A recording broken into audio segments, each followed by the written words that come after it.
Okay, so pakita ko yung dalawang klase ng paggawa ng line art. Una, ito yung mas madali, threshold. Halimbawa, yung San Goku, colored yan.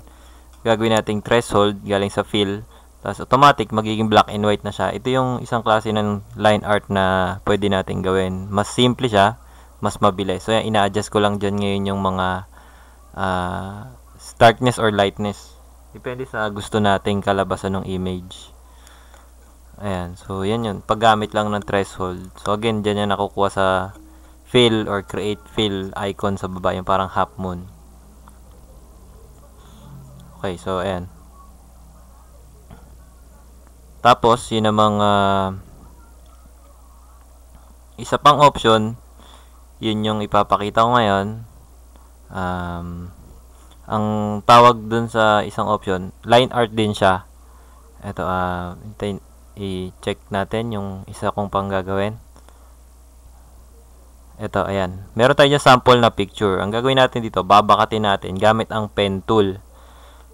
Ito yung klase ng line art na medyo mas matagal siyang gawin. Hindi naman siya mas mahirap gawin. Medyo mas matagal lang gawin at mas detalyado.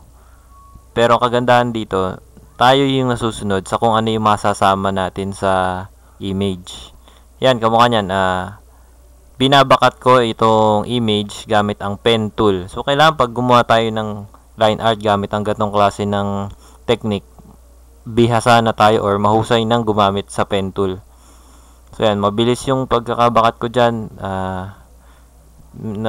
Fast forward ko na lang para makita nyo. Pero, halos ganyan lang yon. So, babakatin lang natin yan.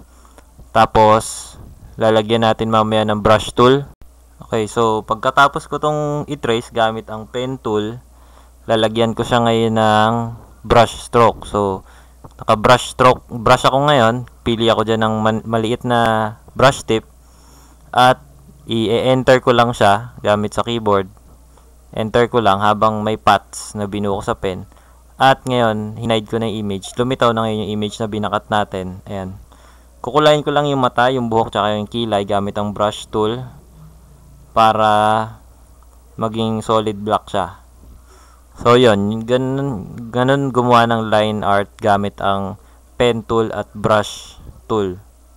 So, yan. Winan tool ko siya para hindi lumagpas yung paglalagay ko ng brush. Ito rin gagamitan ko ng wand tool.